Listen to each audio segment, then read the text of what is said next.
நரியில ஒரு நரி கழநரிதான்.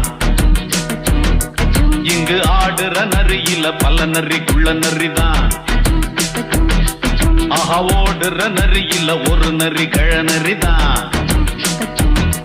இங்கு ஆடுற நரியில பல நரி குள்ள நரிதான்.